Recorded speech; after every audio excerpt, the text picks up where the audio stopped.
Praise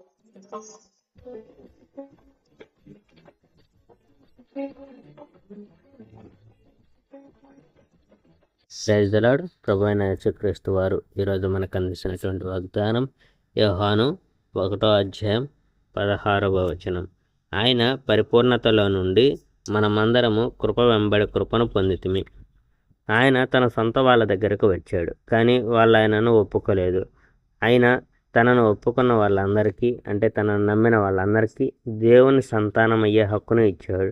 కానీ వీళ్ళు మానవుల రక్తం వలన కానీ, శారీరక వంచన వల్ల కానీ, మనుషుల నిర్ణయం వల్ల కానీ జన్మించలేదు. వీళ్ళు దేవుని సంతానం. ఆ జీవం గల వాక్యము మానవ రూపం దాల్చి మానవుల మధ్య జీవించాడు. ఆయనలో కృపా సత్యము సంపూర్ణంగా ఉన్నాయి. ఆయన తండ్రికి ఏకైక పుత్రుడు కనుక ఆయనలో ప్రత్యేకమైన తేజస్సు ఉంది. ఆ తేజస్సును మేము చూసాము. యోహాను ఆయన గురించి ఈ విధంగా నొక్కి చెప్పాడు. ఈయన గురించి నేను ఇదివరకే ఈ విధంగా చెప్పాను.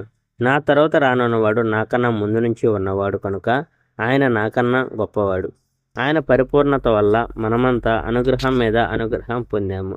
దేవుడు మోషే ద్వారా ధర్మశాస్త్రాన్ని ఇచ్చాడు. యేసుక్రీస్తు ద్వారాను కృపను సత్యాన్ని ఇచ్చాడు. ఎవరు ఎన్నడూ దేవుణ్ణి చూడలేదు. దేవుని పక్కన ఉన్న ఆయన ఏకైక పుత్రుడు దేవునితో సమానము. ఆయన మనకు దేవుని గురించి తెలియచేశాడు.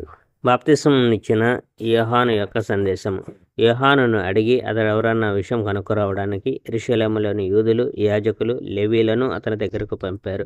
యోహాను సమాధానం చెప్పడానికి నిరాకరించలేదు. పైగా ఏది దాచకుండా స్పష్టంగా సమాధానం చెప్పాడు. యోహాను నేను క్రీస్తును కాను అని చెప్పాడు. వాళ్ళు అతన్ని మరి నీవెవరు, ఏలియావా అని అడిగారు. అతడు కాదు అని అన్నాడు. వాళ్ళు ప్రవక్తవా అని అడిగారు. అతడు కాదు అని అన్నాడు. చివరకు వాళ్ళు మరి నీవెవరివి, మమ్మల్ని పంపిన వాళ్ళకు చెప్పడానికి మాకు సమాధానం చెప్పండి. మమ్మల్ని పంపిన వాళ్ళకు చెప్పడానికి నీ గురించి నీవు ఏమని చెప్తున్నావు అని అడిగాడు. యోహాను ఇలా సమాధానం చెప్పాడు. ప్రభువు కోసం చక్కటి మార్గం చేయమని ఎడారి ప్రాంతాల్లో ఒక స్వరం ఎలుగెత్తి పలికింది. ఇవి యెషయా ప్రవక్త అన్న మాటలు. వీళ్లను పంపింది పరిసయ్యులు. వాళ్ళు మరొక ప్రశ్న వేస్తూ, నీవు క్రీస్తువు కాను అంటున్నావు, ఏలియా కాను అని అంటున్నావు, ప్రవక్తవు కాను అని అంటున్నావు. అటువంటప్పుడు నీవు ప్రజలకు బాప్తిసం ఎందుకు ఇస్తున్నావు అని అడిగారు. యోహాను సమాధానం చెప్తూ, నేను నీళ్ళ ద్వారా బాప్తిసం ఇస్తున్నాను, కానీ మీరు ఎరుగని వాడు ఒకడు మీ మధ్య ఉన్నారు. నా తర్వాత రానున్నవాడు ఆయనే. ఆయన చెప్పులు విప్పడానికి కూడా నేను తగను అని అన్నాడు. ఈ సంగతులన్నీ బేతనియ గ్రామంలో జరిగాయి. అది యోహాను బాప్తిస్మం ఇచ్చిన యోర్దాను నదికి అవతల వైపున ఉంది. Praise the Lord. May God bless our India.